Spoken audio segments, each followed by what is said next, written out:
I go to Port-au-Prince, though. Anderson is there with some breaking news. Anderson Cooper, what have you got? Allie, just a remarkable story.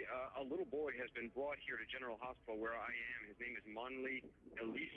He is 5 years old, and his uncle says he just pulled him out of the rubble of the little boy's home, where the boy's mother and father are believed to have also died. The fact that if it is true that a little 5-year-old boy can have survived this long, 8 days, it is just extraordinary that anybody could survive. And also, I mean, I've just gone in with the nurses who are caring for this little boy, two American nurses from the International Medical Corps. They say they don't doubt his story, that the little boy is covered in dust.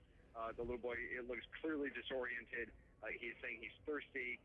He is severely dehydrated. He has something called Korsakoff syndrome, which is, I guess, and the nurses know this by the smell, which is when the body essentially starts sort of consuming itself in order to fuel itself.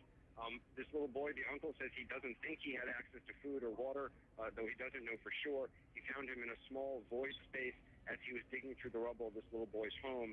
It's just, I mean, it's remarkable. You know, yesterday we were stunned here that a woman in her 70s was pulled out of the rubble alive.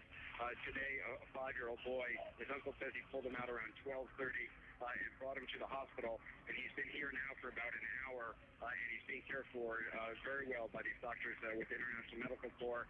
And other than being severely dehydrated at this point, and he has no broken bones, they see nothing else wrong with him.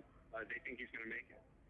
Anderson, absolutely incredible. We're now into the realm of miracles. You talked about the 70-year-old woman. We saw her yesterday being pulled from the rubble after all of these days and was uttering a prayer or something as she was pulled out. And then to see a 5-year-old boy. These are the people we identify as the most vulnerable, the elderly and children. And to think 8 days after this, people are still being pulled, 7 and 8 days, people are still being pulled alive.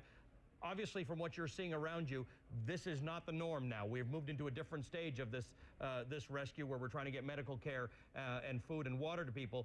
It's increasingly rare now to see people being pulled out alive. It's increasingly rare. It's incredibly rare. I mean, it's just having somebody pulled out 8 days. And, you know, there are a couple things working in his favor. He didn't have broken bones. He was in a void space, so he must have had some form of ventilation. And the fact that he is young increased his chances. So, you know, I mean, one of the nurses, in fact, when I said, how is it possible this little boy survived, the nurse turned to me and said, you know, it's good to be young. It's hard to believe, and frankly, we were skeptical of the uncle's claims when he initially brought him in. I mean, he looks clearly like someone just pulled out of the rubble. I mean, literally, he's naked, he's covered in dust. But you know, he is severely dehydrated. The nurse, if you pinch it, you know, pinch his skin, as the nurses did, it doesn't bounce back, which is a clear sign of dehydration. And then also the smell that he has. The nurses described it smelling almost a little bit like alcohol.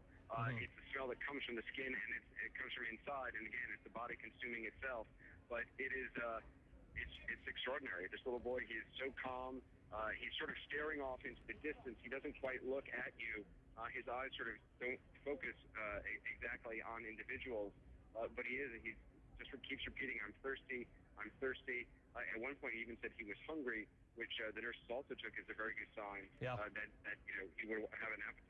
Let's hope we can. Let's hope they can save him. Anderson, thanks very much for bringing that to us. We'll of course come right to you with any other news that you or our team in Haiti has.